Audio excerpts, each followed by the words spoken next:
Gentlemen,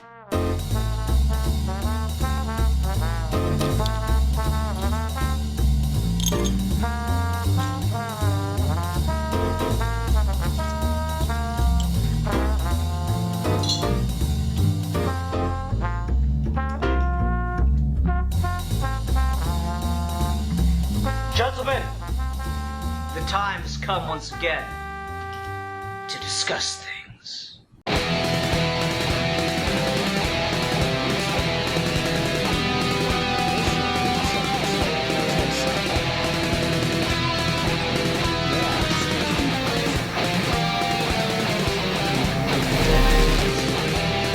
My ass is fucking really fantastic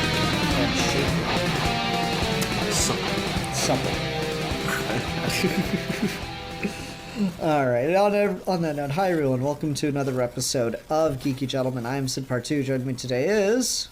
A geek for fun. Indeed. And Alfie, like a fucking cuck, just couldn't think of a good topic discussion on the spot last week. And so now he waited, and now we're waiting to find out what the topic was. And the topic is something I know you've all known deep down in your bones. That I am your daddy. We're going to be doing long-lost relatives or secret relatives or just the trope of the familial reveal. I wonder what could possibly have made this come up into your head recently. It's not like there's been any kind of major cinematic event that's happened that kind of hinges on one of those. I mean, maybe, but not also, because I was just kind of getting into...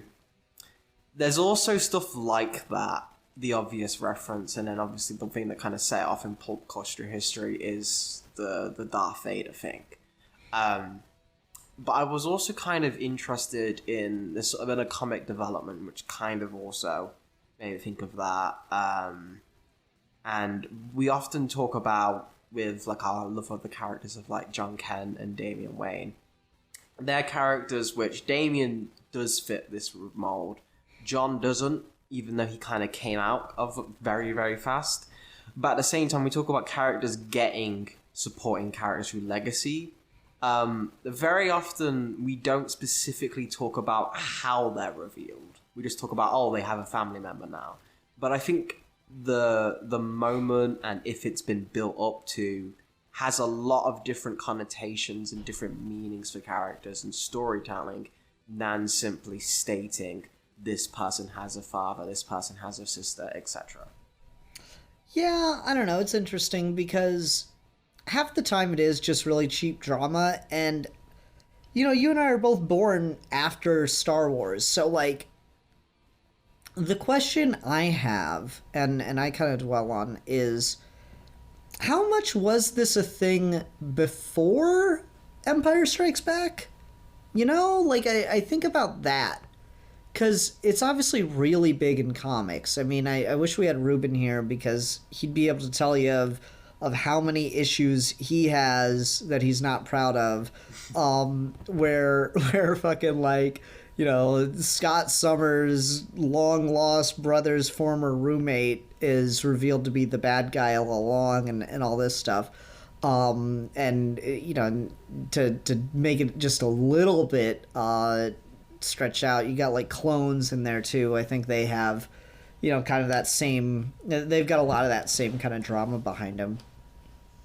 So it's one of those things where I know it's been done to death since Star Wars The Empire Strikes Back. I just don't know if I can think of any examples of it being done before that. I think the closest one would have to be, or like the primordial one, be Hercules. How so? The idea of... I think it doesn't necessarily have to be the audience finding out. I think it can be the character finds out they're related to something they did not think prior, or Hercules in this case being maybe you'd say Jesus, but like something of a legacy you had no idea about, a bloodline you were unaware of that is like grander and greater or has importance to it, like a hero's journey, for example. Yeah, I don't know. Like, I guess it's been a while since I've read the Hercules myth stuff. He doesn't know he's Zeus's. Well, yeah, you're right, because he's raised with a brother who is the legitimate son of a king, and then at some point he finds out he's the son of Zeus. That's right. Okay. It's been a while since I've read Hercules stuff. Yeah, so it definitely exists. And I mean, of course, Lucas was going for that idea of the whole, like, the hero's journey, trying to make it as by the book as possible, because he was interested in that style of storytelling, that mythic style of storytelling. I'm just trying to think of, I guess, more like pop culture examples of it then. Pre-Star Wars. Pre-Star Wars pop culture. Yeah. Is there popular culture before Star Wars? Yeah, I was just about to say that's a kind of a funny statement in of itself. But I guess, I mean, Doctor Who kind of did it. Oh yeah? Yeah, with I think it wasn't a reveal, so say, to, maybe I'm misremembering one, but I can definitely remember it's something in the William Hartnell era. It's not his granddaughter, Susan, but there is like an extra family member that is revealed that either Susan doesn't know about, Susan didn't know about, or stuff like that. So, but then again, Doctor Who back then was like it was not international. So I wonder if that even counts. But like there was, I think it's been done simply because, like you say, it's a good way to create cheap drama, and let's be frank, that's existed throughout all of humankind writing. Like, it's just something I'm sure even isn't. Forgive me if I'm wrong, but isn't that also a Shakespeare thing that has the reveal of parentage? I guess you could make an argument that Romeo and Juliet kind of has that, because they fall in love with each other before they realize that they're from rival families. Yeah, that's a kind of a unique take on it, because it's information they both already have, and it's not related to finding out who they're related to. It's like found out who they're not related to, almost. Yeah. I don't know. It is a weird thing, and like I'm sure if we did more research, we'd find more, numerous examples of it. Research. But at the same time, it's something that's become very prevalent since, and I feel to a detriment.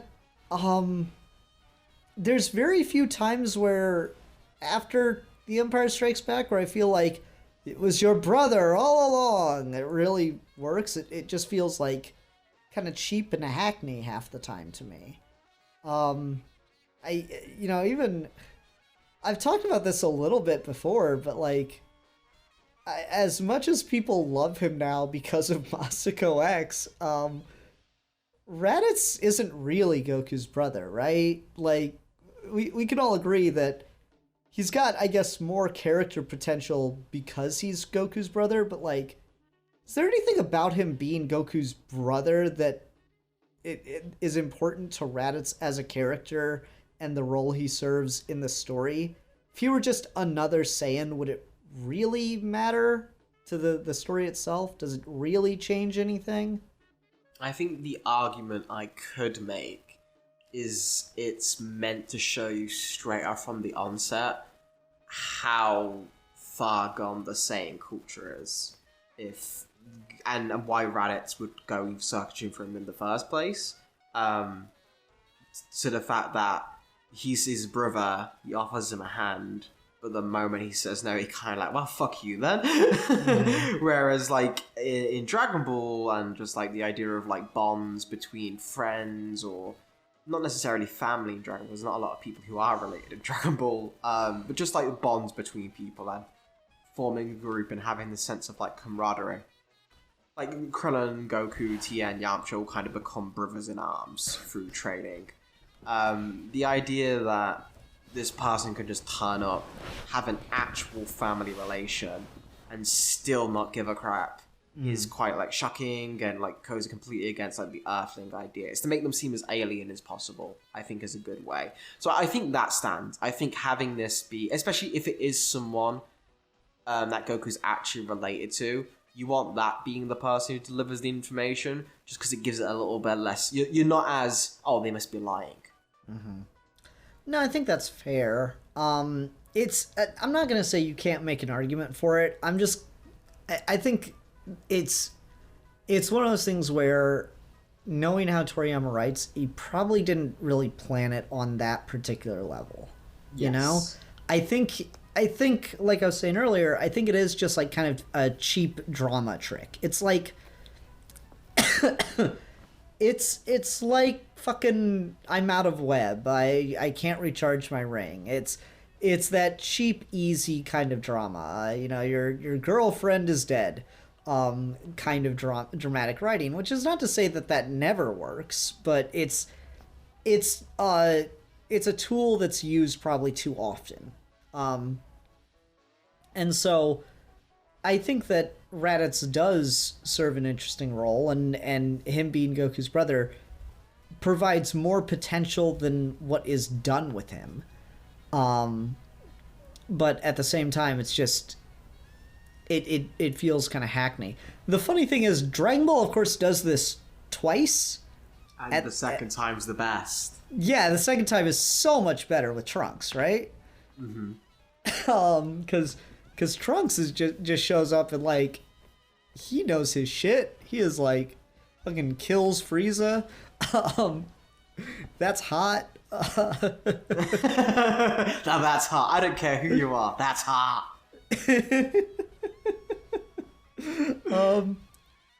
Yeah, you know, I'm just saying,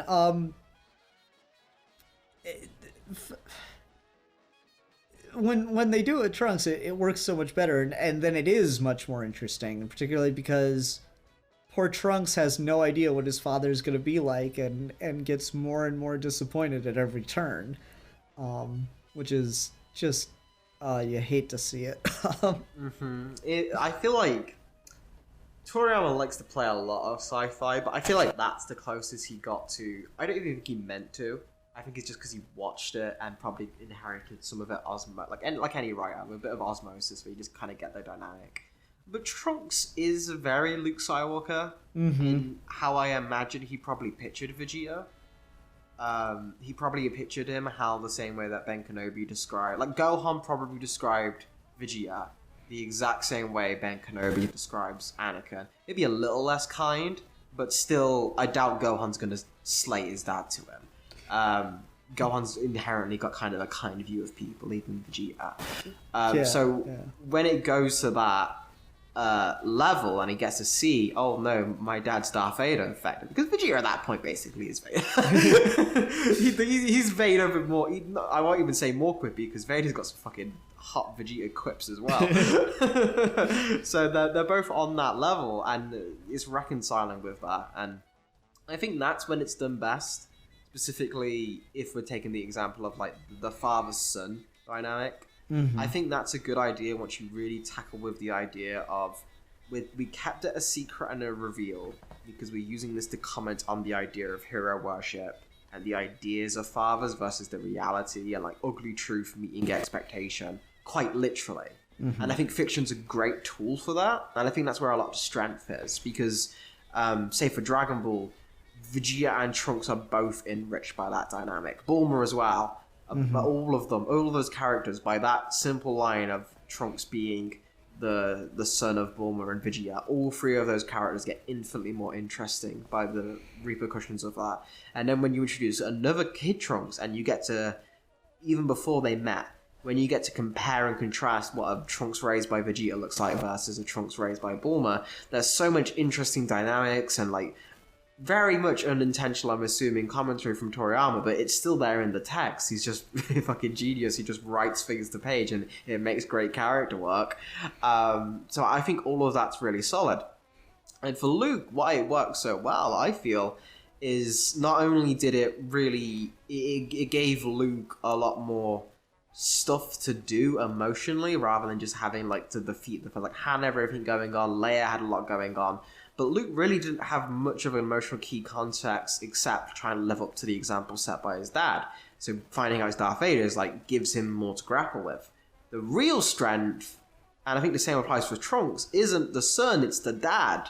The moment you make Darth Vader someone's dad, it changes that character completely from being the heartless villain, cybernetic mass that's just a force of nature, because it means they had to fuck someone at some point. And how he approaches Luke in Empire, you do immediately get the feeling, once you know he's his dad, like, oh, he's trying to find him out of some twisted form of parental love, because he's so desperate to get him and, like, to take care of him and care for him.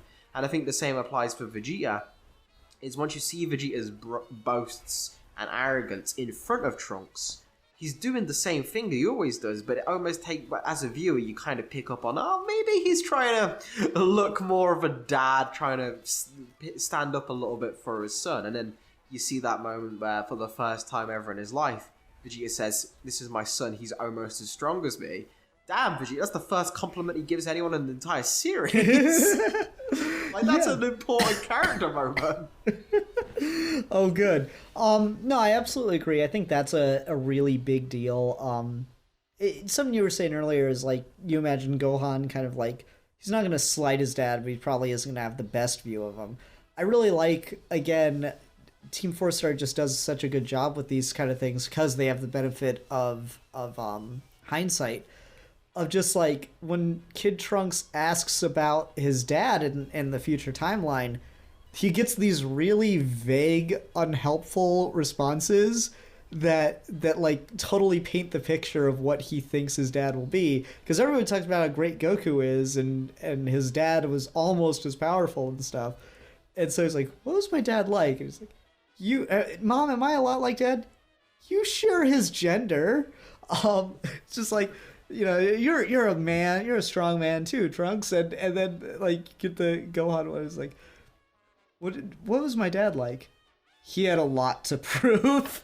That is probably one of my favorite, like, Gohan lines in all of history. In the systematic takedown of Vegeta, in a single sentence that no one ever before or since. Frieza could never dream of a Vegeta takedown of that level of cutting. But, like, it's just vague enough that that poor little Trunks doesn't understand the context of it until he's there to deal with it. And so it creates a really interesting thing. Back to what you were saying about Luke with Vader. Yeah, absolutely. The fact that, like, Vader tries to convince Palpatine to keep Luke alive and all this stuff, all that's, like, really, really important. None of it. One of the things that always bothers me about not Return of the Jedi, about Empire Strikes Back, is the scene with Vader talking to the Emperor. And it's not the chimp eyes in the theatrical cut, but it's weird that they talk like Anakin Skywalker is actually dead. like I get the sense that, oh yeah, Vader doesn't go by that name anymore and everything, but, like, the child of Anakin Skywalker, he cannot be allowed to grow in the Force. And I'm like, really? Like, I understand you've taken the Sith name and stuff, but this feels like it's just intentionally trying to mislead the audience. Well, I get your point there.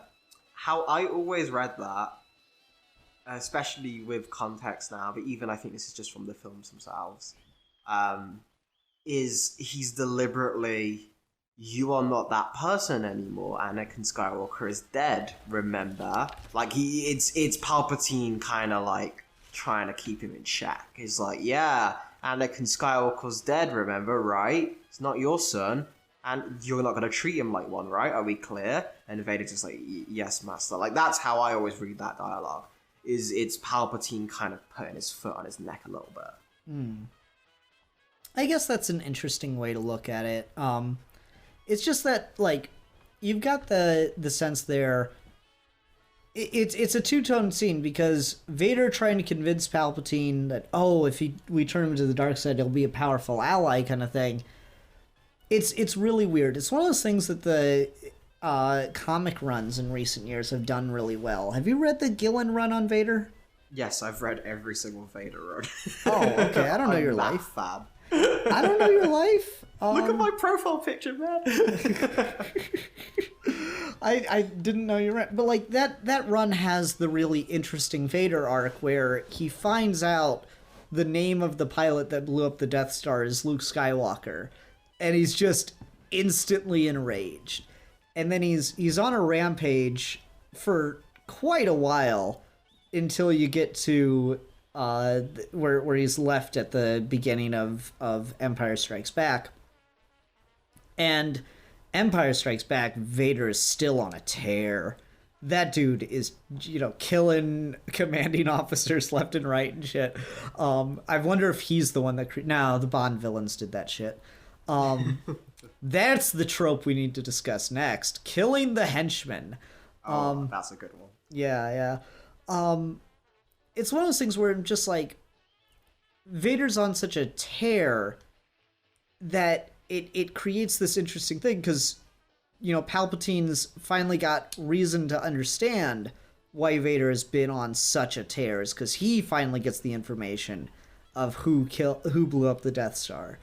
And so you're right that added context actually does make that scene work a little bit better if they are both just play acting that Anakin Skywalker is dead and that Vader's play acting that he's only still interested in being the Emperor's, side bitch, as opposed to ruling for himself. Mm-hmm. And I think that's part of the strengths of having these reveals, almost, is when they're done well, it's not even necessarily about the reveal. It's more about who knew it, who didn't know it, why they kept it, and what does that mean for the characters' relationships moving forward. What I really like about, because I think Darth Vader is probably the best example of the family reveal thing, what I really like about Vader, which is in the same comic point you mentioned, is Vader, after he thinks Padme's dead and everything, just becomes hopeless. He has no lot in life. So he's pretty much just, okay, Palpatine was my only confidant, he was my only friend. I will serve him, he will be my master, and I will follow him obediently, because I have nothing left to live for. He's just broken at that point. He finds out Skywalker, and he's like, oh, fucking wait, hold the phone. You're telling me this fucking line? And then everything comes back, and he kind of gets a little bit of Anakin back, because he gets a little bit spiteful, and he's starting, alright, he starts thinking like a Sith for the first time in his life. He's not thinking about serving Palpatine, he's thinking about overthrowing him. And bringing Luke with him. So he gets that, but then he misses his shot because Luke falls down the pit and says no. So when you see him Return of the Jedi, he's just a dog again because Palpatine, probably off screen, made it very fucking clear where the hierarchy is. So the moment he missed his window and that information being shared, and you never get to see it on screen, and it hasn't even really been done in a comic before where you get to see like Empire to Return of the Jedi, that confrontation after he failed to get Luke on board. I don't even really want to see it because I like it being unimplied, and then Obi-Wan as well gets more interesting with his whole point of view bullshit. Like, like all of that I think is almost more interesting than just the fact that Darth Vader's Luke's dad, because it informs so many different character relationships. Same with Dragon Ball, same with Batman even. When finding out that Damien is Bruce's son, he's had a son all these years, that completely changed his dynamic with Talia forever. And Raish.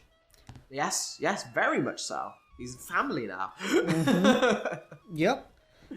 And what's really interesting is, of course, like the expectations that these characters have, because Trunks expects his father to be a proud warrior, and he is, but not the kind. He's proud of himself. He's not proud to be a warrior, and that's kind of the distinction that breaks his heart. And Luke expects his father to have been a great Jedi Knight, and he was, but then he fell from that greatness. And then there's just like little stuff like Damian Wayne has such a image of Batman and what Batman is supposed to be, crafted by like the lenses of his grandfather and mother, of like this kind of ultimate warrior, this pinnacle of human perfection that is of course the only kind of man that would be worthy of the daughter of the demon. And so it all kind of culminates perfectly in the first line of dialogue Damian has with Bruce Wayne. Father, I imagined you taller. I adore that to no end, that is the first thing Damian says to his father. Like, Morrison is so good at perfectly understanding how to summarize a character in like 2 words.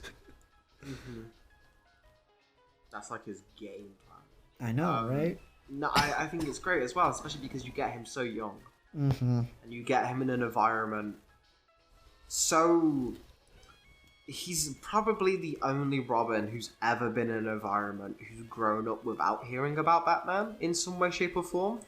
I imagine Dick Grayson, before his parents died, would have been right on like the Batman news barrel, like starting to get it depends what you timeline these things, but in my head canon, it's just like Batman like late year 2, early year 3. That's when he gets Robin, but like it's just like at the height of like, oh, Batman's real. So Dick Grayson's in on that.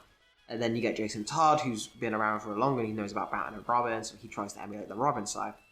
And you get Tim Drake, who is just a Batman fanboy. Like, his whole thing is he knew Batman and Robin so much he could find their identities.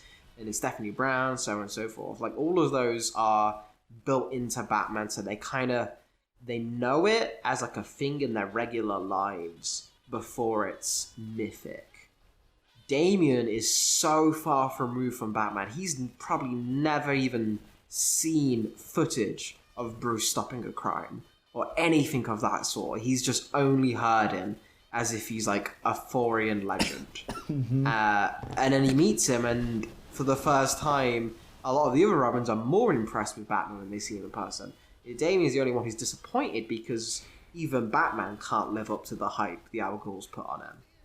Exactly, and of course Morrison's whole run is like kind of like not necessarily justifying, but kind of just deconstructing the idea of Bat God. Can a man become a god? And it makes perfect sense that it all starts with the sense that if you look at Batman as a god, then he doesn't measure up. It's when you look at him as a man that he becomes so impressive. And Damian starts with his relationship with his father, looking at him as if he is supposed to be a god. And I think there's some meta stuff with the fandom there, right? Like, Batman fans love him because, Paul Dini has one of the best quotes about this. Because he's a man, he's every man. No matter how impractical, no matter how ridiculous the feats he pulls, it's impressive because he's just a guy. Whereas, like, when you're already a fan of the character, it's easier to look at him in that light. But if you're not, I can't tell you the number of fans I'm like, oh, that don't like Batman, that complain about him, like, oh, this doesn't make any sense. He's just a guy. He shouldn't be able to do all this. This is just Bat God writing. This is so trash. It goes on for days. And it's because they're looking at him amongst or as compared to other, huge godlike characters, where the whole point of Batman is he's not a godlike character, but he has become one. Mm-hmm. And I think a very strong point of that as well is having the person who initially calls that out with Damien being a young, angry child, mm-hmm. which is again, Morrison will always say this, which is the key demographic for superhero fiction, is the mind of the child who can like kind of get cut to the core of it with a question like it with a very one sentence than any writer could in like a 10,000 word essay. Like it's just for some reason kids just have that kind of like third eye of being able to see the bullshit if it's there. You have to question things. So I think that's really great for Damien, and then of course how he grows is when that relationship does become something great. It's kind of beautiful, and when it's cut short and he doesn't get to really see his father, he's still acting Dick Grayson, kind of like he almost has like a reverse Trunks, where it's like if Trunks met Vegeta for like a year and then he died and then he had to hang out with future Gohan. That's kind of like what Damien had to do. And then like Damien has all his growth with Dick Grayson. He kind of gets over his dad and sees him as a guy. And then his dad comes back and is doing all some crazy impressive shit, and he just doesn't really know how to feel about it anymore. so Damien is a very weird position for that reveal. Mm-hmm. I think in much the same way as like Luke eventually comes to terms with his dad as just a failed person. And in Return of the Jedi, he has a much more positive outlook on that, whereas in Last Jedi, he's kind of been like, no, maybe my dad was just a fucking asshole. But even then, in that film, he also comes around on it at the end. I think that's interesting, like to be able to see the it's always, these reveals are normally always to break some form of naivety. Mm-hmm. Very different cases of naivete in like Trunks' to Damien's, because one's a lot more hopeful and one's a lot more cynical. But even cynicism can be naive. Mm-hmm. It's just not having all the information and true full form picture. What I maybe want to talk to, because we've done a lot about the parental. Are there any things that stand to mind, or any differences when it comes to siblings?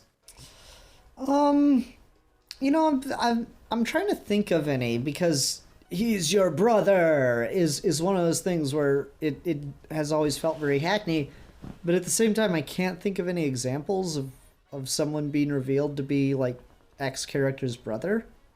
I mean, Court of Owls? Oh yeah, see, and I thought that was shit. Let's go into it. Well, no, it's just like there's really not much to go into. I just remember reading that issue. To be fair, I've only read every issue of Scott Snyder's run one time. I've never gone back to and reread a single issue of Snyder's run. What's the issue where you have to like flip the book upside down a bunch of times and it gets you lost in the maze with Batman? Yeah, it's like in the middle issue of Court of Owls. Yeah, it's like issue 7 or something. So like that issue I almost read twice because it set me backwards, but otherwise I've not read a single issue of Scott Snyder's Batman twice. But I remember that reveal and just thinking, this is so soap opera-y.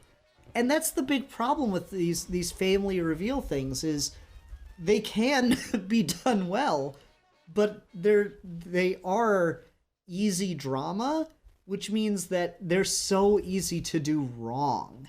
And I feel like the Court of Owls one is a really good example where it's like, yeah, that's just dumb. Like we've done this with Batman so many times, where we retroactively bake a character into Bruce Wayne's past, and 9 times out of 10 it's not interesting. It doesn't work with Hush. It barely works with Roman Sinos because it's only when they're kids, and it has nothing to do with Bruce becoming Batman.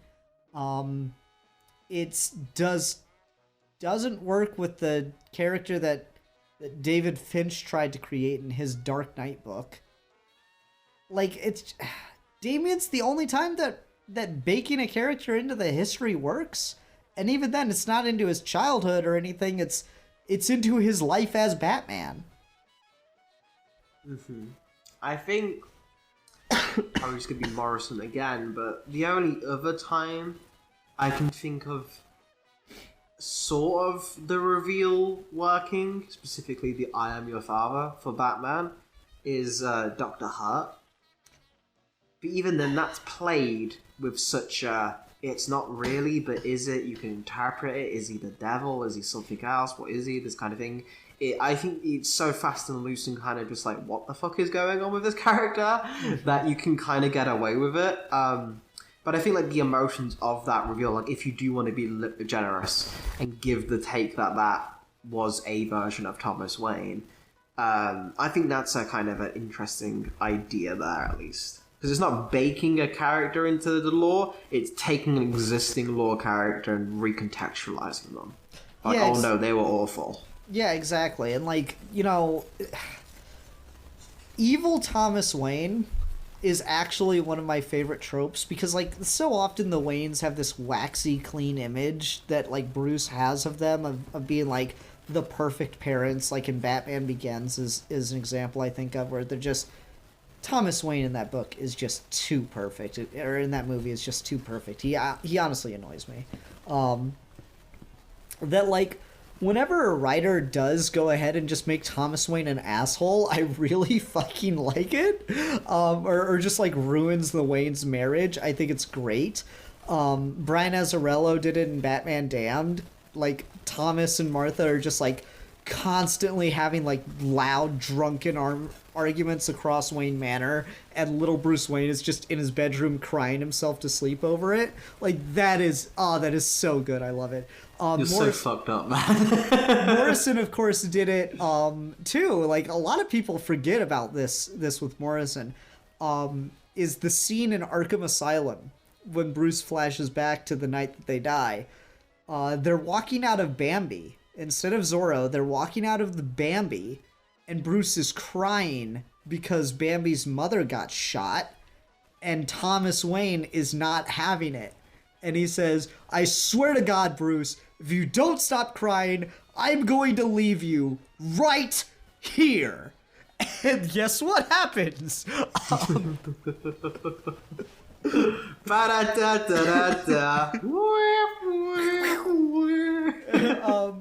Yeah, exactly. Like, Thomas Wayne being an asshole is something that I think has just so much potential. I mean, just ask King. He made a whole run about it. I don't know. Flashpoint Batman, not sure if it counts. I don't know. That's a good question. As far as like other things where it's siblings, Joshua Williamson was not a talented enough writer to pull this off, but Jeff Johns did really give him a steaming turd to try to polish to begin with. Wonder Woman's brother. That sucked. Oh my god, that sucked. It was such a fucking weird place for it, because like Wonder Woman having a brother is set up toward the end of Darkseid War at the end of New 52. Then we go into Rebirth, and Greg Rucka spends in comic book years 3 years removing everything that New 52 did to Wonder Woman's origin. No, she's not a daughter of Zeus, it was all a lie. And then the next writer does an arc where Wonder Woman meets her brother from Zeus. And I'm just like, what happened? Who thought this was a good idea? She's just... I mean, like, there's so much of that just baked into that idea.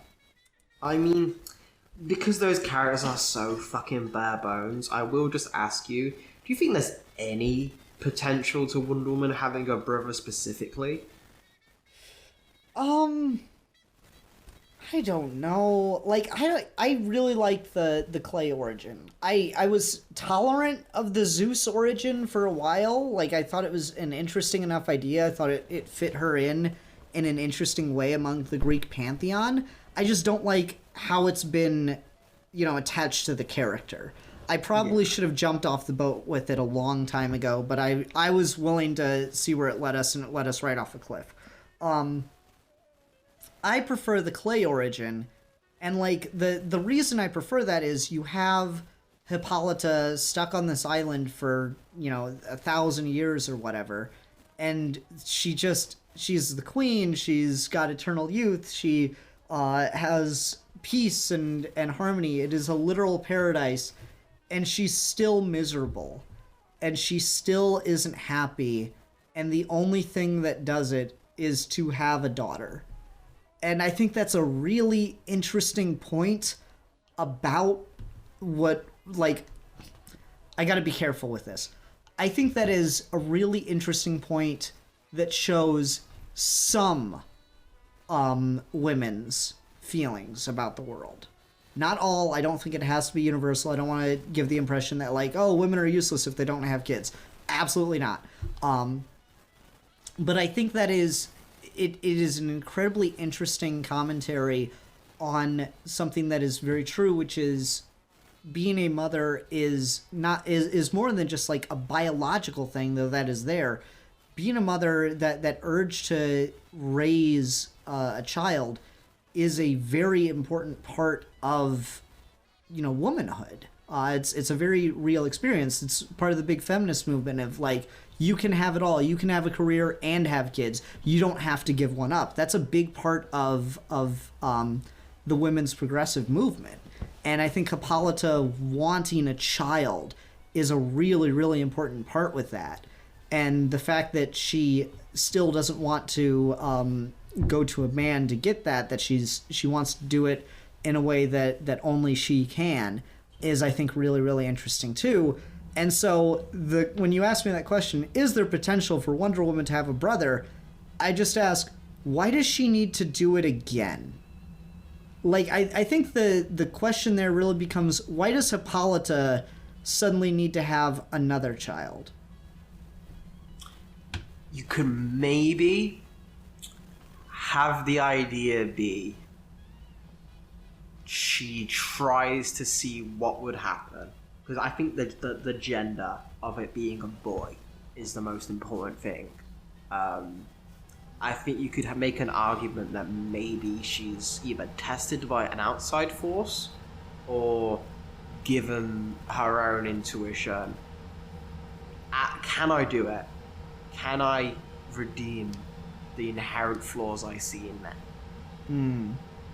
And how she can, if you want to get a villain, she fails because she kind of misses the Steve Trevor argument, which is like his whole thing is trying to show like the positives and the negatives, which is like what Wonder Woman learns, and Wonder Woman a much more, like, because it's specifically with Hippolyta, she has a much more stance view, rightly so given a lot of her history, but she has a much more like negative view on this, the world of man, whereas Diana comes in with actual perspective of actually living among them. I think you could probably make an argument that maybe she got a little bit arrogant, or maybe she wanted to feel some kind of test to herself as a mother or anything with a child, or maybe Zeus was like, I'll give you the daughter, but also I want you to do it with a son as well. But they just didn't talk about it because it all went horribly wrong, or something to that effect could get more interesting into, just because then you're dealing with the core concept of Wonder Woman, which is you're getting into the whole thing about the gender as what are inherent to genders, if there is anything inherent to genders, etc, etc, etc. Stuff like that, I think maybe you could, but you're right, every time you add the again part to a superhero origin, it gets a little weaker, and I may upset quite a few people because I always kind of felt the same about Supergirl. Oh, really? You don't like Supergirl? No, I do like Supergirl, but I feel like just from a narratively core standpoint, I think anytime you go, oh, by the way, Jor-El's cousin had the same fucking idea. I'm like, if you can't listen, my eyebrows are raised. yeah, no, I mean, it's one of those things where, like, it's one of those things where I always question this. I'm like, why didn't Jor-El build the pod big enough for, him and his wife and his son? Why did just the son? And, like, you kind of always have to deal with that. So I think it makes a little more sense that he's like, Jor-El knew, and he wasn't able to convince the whole world, but he was able to convince his family, and maybe they were all planning to go, but just because there was only enough time to send the kids. I will say the thing with Supergirl that is interesting is the retcon that she was initially older than Clark and she was supposed to go and look after him. Nice. I think that was really interesting, and then of course doing the whole timey-wimey thing creates a really cool dynamic, and I thought that was fun. But this is, well, I don't know, does Kara's probably one of the better, like, family member reveals that's not a parent. Mm-hmm. She is. That's how she debuted. It's just Superman has a cousin, Right? That for a few years he tried to. Fuck, we don't talk about those comics. What? I said we don't talk about those comics. You're gonna talk about those comics. I didn't know those comics were comics. Yeah, there's a couple of Silver Age Superman panels. Well, like that's before she's his cousin, though, right? Like that. No, she's his cousin. Oh, that's just sad. And he talks about, well, maybe me and Kara should rebuild the Kryptonian race together. Just matter of factly. You don't. It was good enough for the fucking... people in the Bible, Alfie. What? Superman's not a good Christian now? Huh. No, he's Jewish. Fuck you. Well, again, he's not a good Jew. That Noah. Do you know how Noah repopulated the Earth? With giraffes, I'm aware. We're not talking about Bono the super giraffe, are we? We talk about Kara. Yeah, you don't even get into her horse either. It's just as rapey. Yeah, no, I know the horse one. I know the horse one. Didn't want to get into that one. So there's that. But I feel like Kara, she's one of the better examples. Because not only, despite my initial kind of like eyebrow raise, it's mostly in jest because the character I think has done a great service for Superman's lore. Because she brings that perspective of growing up on Krypton, getting to live just enough of it to have memories and the idea of it being your home, and now you've lost that. When they can talk to the baby Kal-El and they know about the ideas of Krypton in a way that he never could. This is when Superman finds an ancient Kryptonian relic. It could be from 10 years ago, it could be for 5,000 years ago, and he approaches it the same way because he doesn't know any better. Whereas Kara sees it, she instantly has a different reaction, and it means so much more to her in a different ways than it possibly could to him. And I think that makes both of them almost more tragic, because despite being... Because although I make the joke about, oh yeah, the same thing with Superman, the one thing I don't disagree with is when people say Superman, oh, can't have Kara or the others because it means Superman's not the last son of Krypton. And I'm like, he still is. Because Superman has a very different relationship to Krypton than Zod, than Kara, or anyone else. Because he sees it just as this mythical home of the super people, or the failed home of the super people, depending on what version you go with, that he can never truly know, because him growing up on Earth with the powers, and that just being his norm, rather than, oh, I'm on a different planet now, and now I have superpowers, is so different in their perspective of things. I think I saw it described once, is Kara has to, like, turn on her powers because her brain didn't develop with them in mind. It just kind of is like this mode she puts on, and it's just like, oh, okay, I'm doing this now, but she can understand what it's like to not have that, because she grew up with that.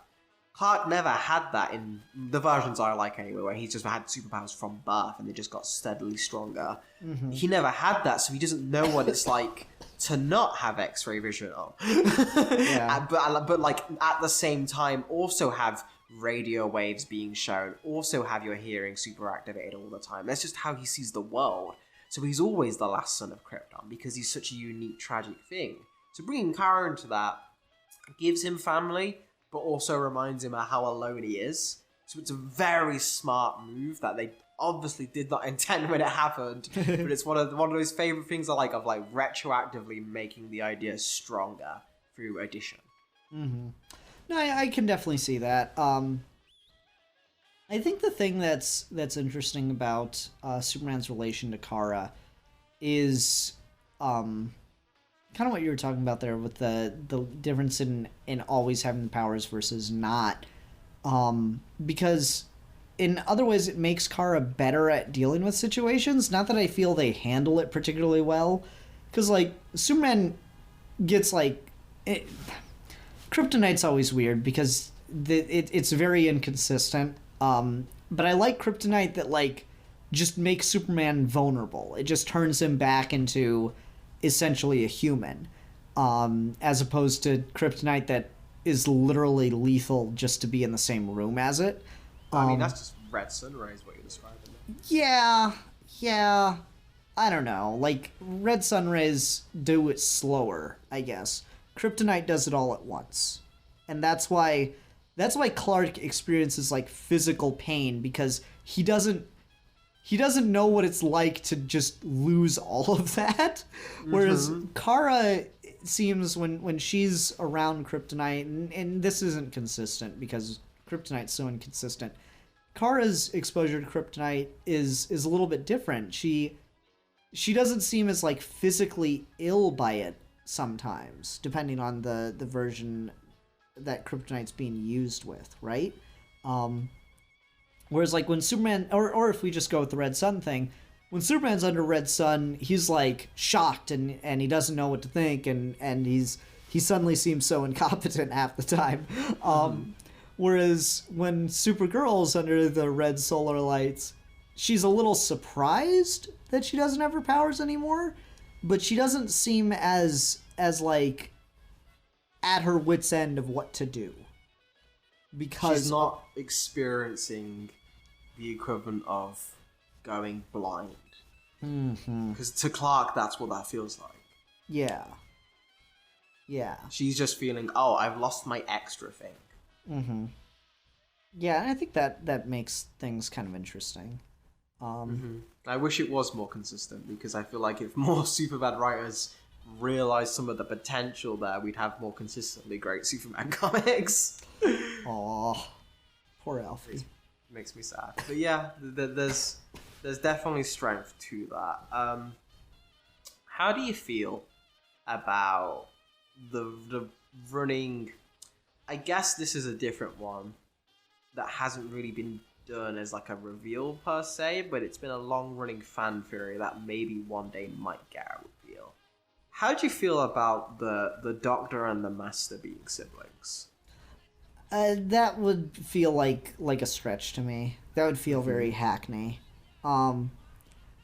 Because, I don't know, it's just like, how bad is everybody's family? Like, at a certain point, wouldn't you just not talk to them, you know? Like, isn't that easier? Than waging wars against time and space. I don't know about you, man. Lock them on Twitter. I know, right? Like, Jesus. I don't know. That would feel very Hackney to me. I don't know. Like, you can make anything work as long as you make it work, but that'd be a hard bridge to sell me. That's I think all I have to say about that one, unfortunately, because I just don't know like what interest you get out of that.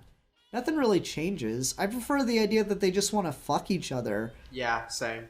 Yeah, like that's what worked really well with Missy, because they're cowards. Yeah, that's one of the ones. I mean, David Tennant was just a little old man living in a fucking birdcage for like a year. You don't think John Sims, like, you know, maybe like fucking jerked off in front of him or something? Fucking, what are you talking about? That whole episode is him practically jerking off in front of him. Yeah. He at least fucked his wife in front of him daily. Yeah, okay, good. I'm glad we're on the same page there.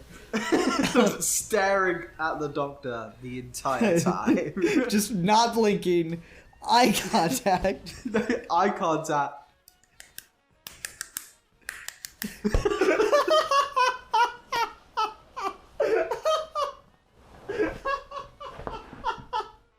I'll be up on the floor.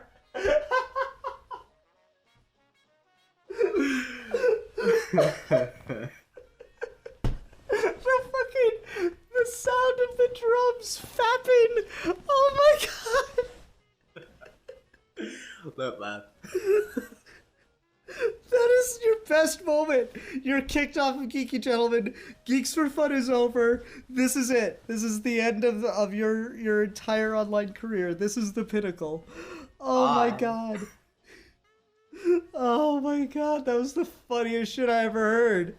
Oh man, I want to make that fan film now.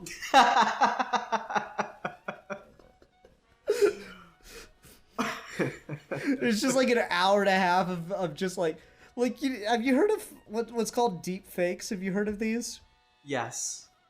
Where like you can take an actor's face and just like put it on anything.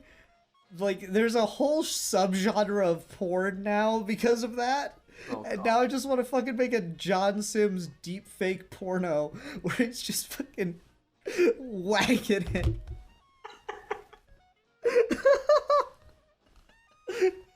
Oh my god. Oh my god. Okay. Okay, I think I'm good. That Okay. was stupid silly. All right. All right. So we've avoided it the entire episode. And I don't want to turn this into a review of The Rise of Skywalker.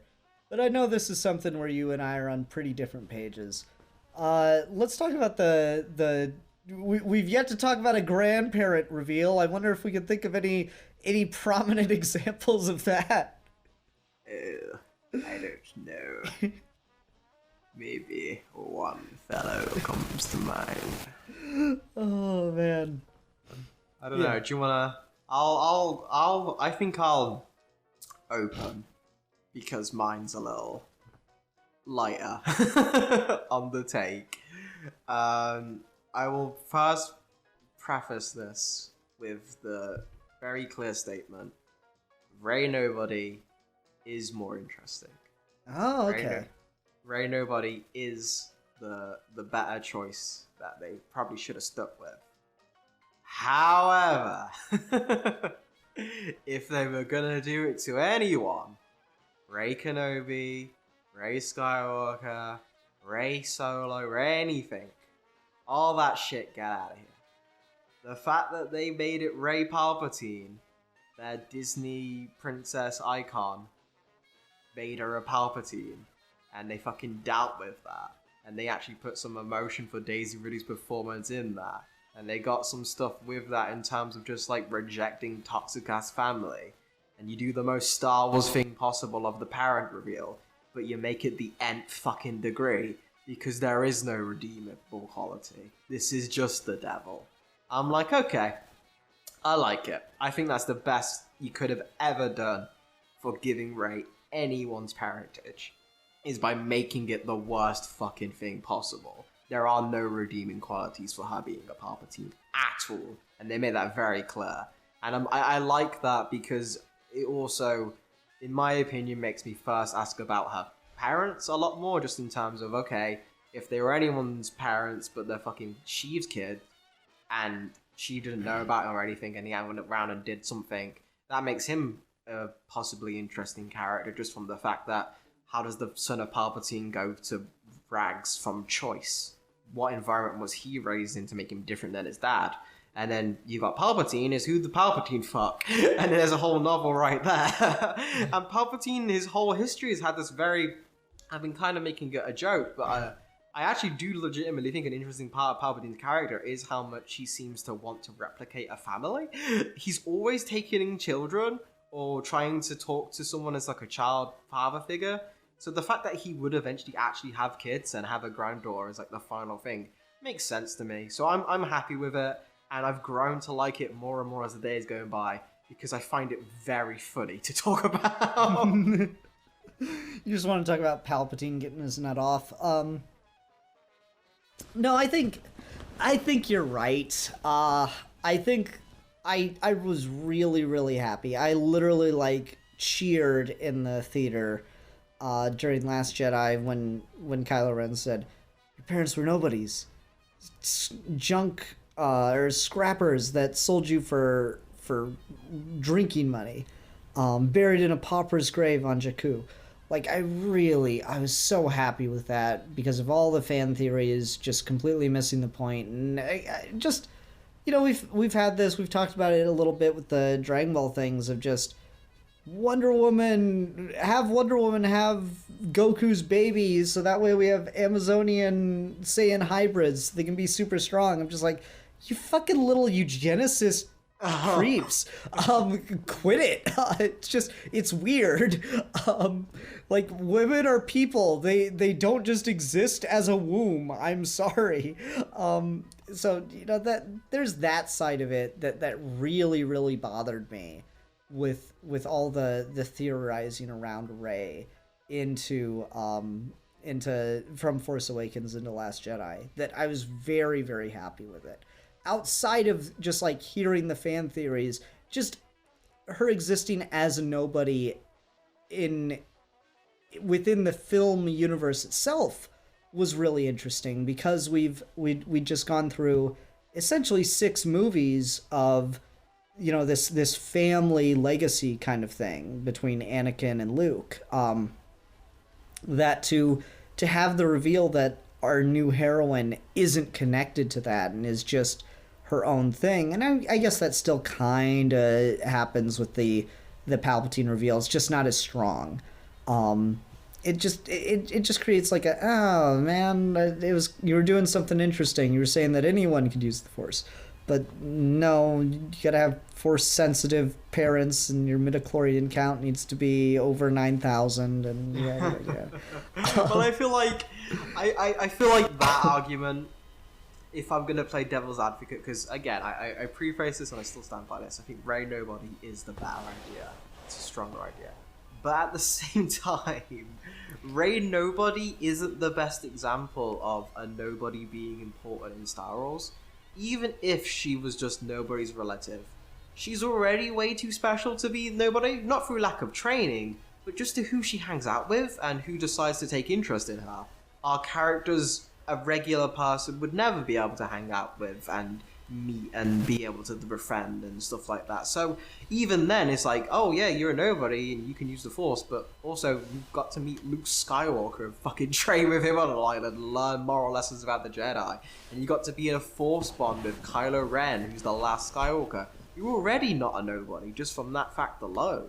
So I feel like what Rian Johnson was trying to do with The Last Jedi wasn't necessarily meaning Rey is the primary example of a nobody can be something. I think he really means that with Broom Boy at the end, because that is the kid that can be nobody and can have the Force. That's the stronger example for like the future of Star Wars. Rey is just like an extra weave into that, and I think a lot of people, I'm not going to disregard anyone's reading, you can read into something how you want, but to me, I feel like they took the Rey nobody thing and they ran with it, when it really isn't as defining for her particularly as it is just a general theme of that film. So the fact that they went against that already with Rise of Skywalker, I see a lot of people who it really upset, and I sympathize that it got to them like that. Like, I hate that any film made you feel like that, especially a lot of people I talked to who like The Last Jedi were common ground. So it sucks to see people who I was like fans of that film not enjoy where it went. But at the same time, I do feel like the idea of Rey being this unsung hero came from nothing, was given nothing, and still managed to do something, doesn't really hold water, because a whole character arc is about being basically a Star Wars fan. Well, no, but I mean, I think what you were saying earlier, Broom Boy heightens Rey's arc. Broom Boy is emblematic of Rey's arc as a nobody. But that being said, I do think you're right. If they were going to make her any related to anyone, doing Palpatine is by far the most interesting choice you could have. It's one of those things where, like, no one choice in The Rise of Skywalker bothers me in and of itself. It's kind of when they were all put together, you know? Like, would I have liked to see more of Rose? Yes. I can understand the choice that, like, we're trying to wrap the film up. There's a lot going on. She got a complete arc in the last movie. She's here, but we just can't, we don't have the time to do another full story arc with her. I'd be like, okay, I can accept that. If you're going to tell me that, like, no, we'd planned Palpatine from the beginning, which, no, you didn't, but whatever. We planned Palpatine from the beginning. We were always going to have her. The Last Jedi was a misdirection. I'd be disappointed, but I could accept the argument. If you're going to tell me that, no, we always wanted to show ray training or, a myriad of things, I would be fine with any one of those choices. It's taking them all together kind of soured me on the movie a bit. And I still don't hate it. I put it probably above the prequels, which are on the, kind of consecutively on the bottom of my list. But it is full of choices that I just don't care for. And I feel like making Rey a Palpatine was the one that, like I was really going into it, I was hoping, all right, you can do whatever you want, just don't reverse this one thing. And they reversed the one thing. I really hope they didn't. Yeah, I can totally see that argument. It's like it's too many pills to swallow. Yeah. So the fact that little bits of poison eventually just like too much to take. I get that. I guess it just means I'm better at deep throwing than you. So there's that. Well, that just makes you a bottom, Alfie. So go. Hey, man. Weird flex, but okay. I mean, better means dominating, my friend. You've never had your balls in the hands of another man.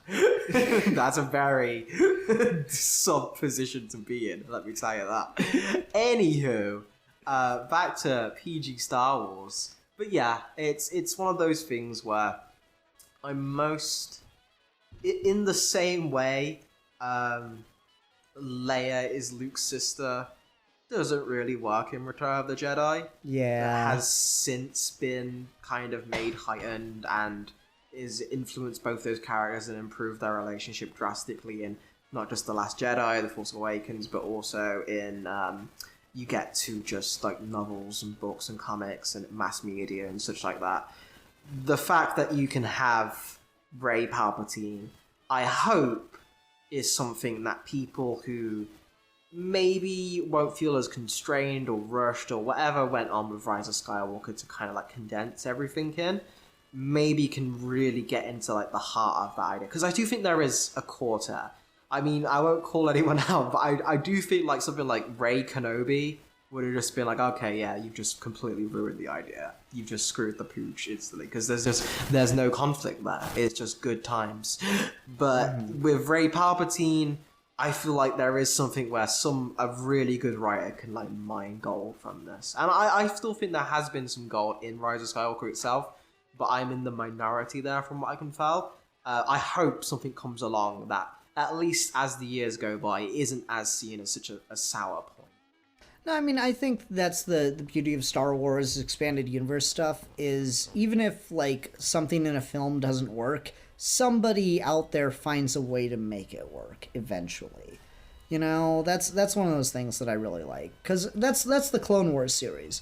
I put the prequels at the bottom of my list of Star Wars content. If I'm gonna like broaden it out outside of just the main episode numbered films, I put the Clone Wars close to the top of my stuff.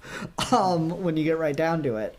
So like I can totally see someone doing stuff, and I think, again, I don't hate the idea in and of itself. Like, if we hadn't gotten fan theories for 2 years until Last Jedi, and Last Jedi kind of giving me what I'd wanted out of that, I would have been fine with the Rey Palpatine reveal. It's just that it felt like such a backtrack to me. That really bothered me about it. Mm-hmm. I totally get that. Yeah. Okay, so I think this is a pretty good point to wrap up, unless you had any other points on this you wanted to bring up or conclude on. Just big Vegeta fan. How'd you think about Vegeta having a brother? Oh, that. God, I always forget about that. There's your answer. Anyway, folks, I've been... No, I mean, I think it's a very Toriyama move, and like it seems the fan base is actively the fan base, totally not Mark, seems actively annoyed by it, and I just don't get why. It's just like I legit think that Dragon Ball fans don't understand the comedy side of their series and don't know how to just take a gag. It legit bothers me. Like Tarbell's not a character. He is just a gag. But now he's just a gag that's part of the series, and that's even funnier. Just let it be. What's the there's a lot of stuff like that that's just like a gag, but now it's just part of the series. Master Roshi being a pervert is a gag that's part of the series. Goten Trunks Super Saiyan, I think, is the big one. Yeah, that's the one that like no one can handle. It ruined the emotional importance of Super Saiyan. Well, I have news for you. We just did a whole saga that ruined the emotional importance of Super Saiyan before Kid Trunks and Goten became Super Saiyans. So let's not. And like that's the weird thing for me. Everyone loves the Cell Saga. The Cell Saga is at the top of everybody else's list, and all of the people that love the Cell Saga also hate Kid Trunks and Kid Goten going Super Saiyan, and I don't understand either of your opinions. Anyway, yeah, but Tarble Z is just a fucking gag character. That's what I want. That's the fucking arc that I want. I want the Tarble arc, where Tarble comes back again, and he's like a super important character. He got a fucking crazy power up off screen. He's able to fucking like tank Vegeta in one punch. He's like completely surpassed Goku. Goku's wanting to learn from Tarble now. Oh, that'd be beautiful. Goku going, wow, Vegeta, I didn't know you had a cooler brother. Would be the fucking coldest dick. Oh man, it'd be so good. That'd be the fucking gag I would live for. I would sip upon the hateful tears of the Dragon Ball fan base for years off of that gag. Likewise. Yeah, there's our future what if. What if Tarble was stronger than Vegeta? Tarble, Chadble. Oh man.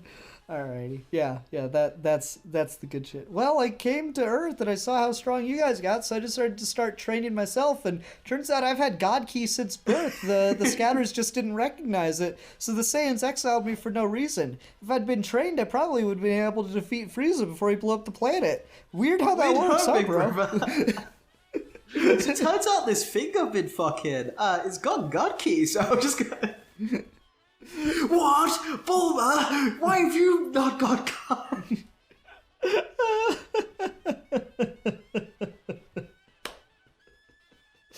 Oh man, that's the funniest shit ever. Okay. Anyway, I think that's gonna do it for this week. Everyone, thanks so much for watching. What are we gonna talk about next time? Oh.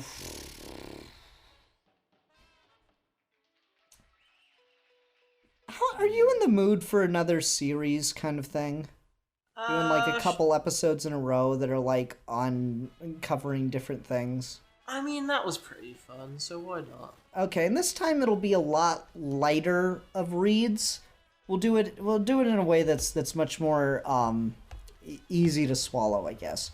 Because it's something I kind of want to do on Trade Talk, but I'm not really doing that show anymore, and I've got to figure out what the future of comic reviews on this channel is. But why don't we do the Batman Year 1 stuff? And so obviously we'll start next week with Frank Miller's Batman Year 1.